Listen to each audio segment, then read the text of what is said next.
CPM area committee അംഗം സണ്ണി കുര്യാക്കോസിനെതിരായ കലാരാജുവിന്റെ ആരോപണം തള്ളി CPM. കലാരാജുവിനെ ആരോ തെറ്റിദ്ധരിപ്പിച്ചതാണെന്ന് Koothattukulam area secretary PB Ratheesh. പരാതിയെക്കുറിച്ച് അന്വേഷിക്കാൻ കലാരാജുവിനെ ഓഫീസിലേക്ക് വിളിപ്പിച്ചുവെങ്കിലും വന്നില്ല എന്നും PB രതീഷ് പറഞ്ഞു. പ്രതികരണം ആദ്യം.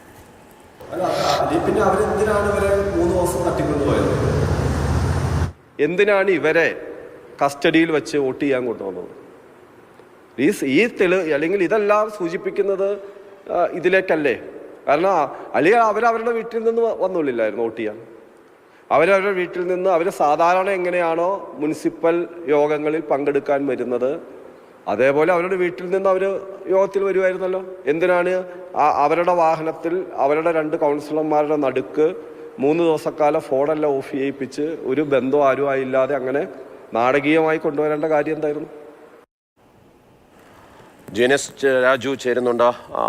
ജെനിൻ, പ്രധാനമായ സംശയം ഉയരുന്നതാണ്, കലാരാജുവിനെ ആരോ തെറ്റിദ്ധരിപ്പിച്ചെന്ന് പറയുന്നത്. അത് ആരാണെന്ന് പറയുന്നുണ്ടോ, അതോ UDF-ഉമായിട്ടുള്ള കലാരാജുവിൻ്റെ ചർച്ചകളുടെ ഭാഗമായി നടന്നിട്ടുള്ള നാടകങ്ങളാണ് ഇതെല്ലാം എന്നുള്ള CPM-ൻ്റെ ആരോപണവും ഏരിയ സെക്രട്ടറി വീണ്ടും ആവർത്തിക്കുന്നുണ്ടോ?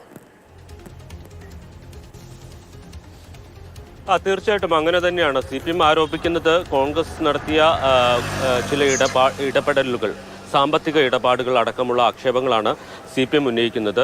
ഇതിൽ പ്രധാനമായും ഇന്നലെ കലാരാജു നഗരസഭാ വൈസ് ചെയർമാനെതിരെ സണ്ണി കുര്യാക്കോസിനെതിരെ ആരോപണം ഉന്നയിച്ചിരുന്നു. അത് കലാരാജുവിൻ്റെ ഭൂമി ഇടപാടുമായി ബന്ധപ്പെട്ട് വലിയ സാമ്പത്തിക നേട്ടമുണ്ടാക്കി എന്നുള്ളതായിരുന്നു. പക്ഷേ ആ ആരോപണം പൂർണ്ണമായും CPM തള്ളുകയാണ്. ഇതിന് പ്രധാനമായും ചൂണ്ടിക്കാട്ടുന്ന കാരണങ്ങൾ, ഈ ഭൂമിക്ക് ആ പ്രദേശത്ത് വിൽപ്പന നടന്നതിൽ ഏറ്റവും ഉയർന്ന വിലയാണ് ലഭിച്ചിരിക്കുന്നത് എന്നുള്ളതാണ് CPM അവകാശപ്പെടുന്നത്. 30 സെൻറ്റ് ഭൂമിയാണ് കലാരാജുവിൻ്റെ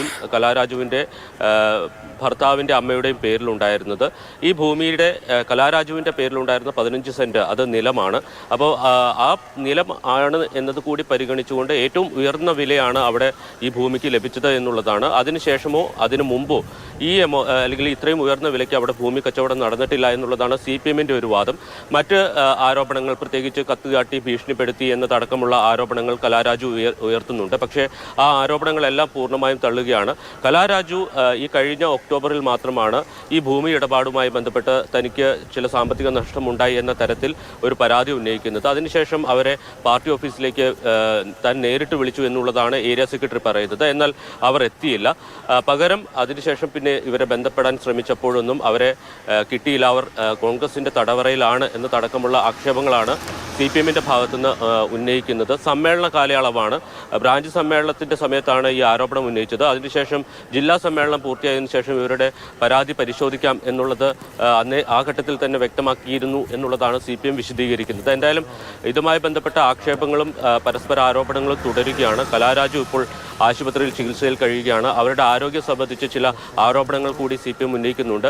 ഏരിയ കമ്മിറ്റി ഓഫീസിൽ നിന്ന് ഈ സംഭവം നടന്നതിന് ശേഷം വളരെ ആരോഗ്യത്തോടെ നടന്നു പോയ കലാരാജു ഇപ്പോൾ ഒരു കിടപ്പ് രോഗിയായി മാറിയിട്ടുണ്ടെങ്കിൽ അതിന് ഉത്തരം പറയേണ്ടത് കോൺഗ്രസും ഇപ്പോൾ പ്രവേശിപ്പിച്ചിരിക്കുന്ന ഇന്ദിരാഗാന്ധി രാജുവാണ് വിവരങ്ങൾ നൽകിയത്.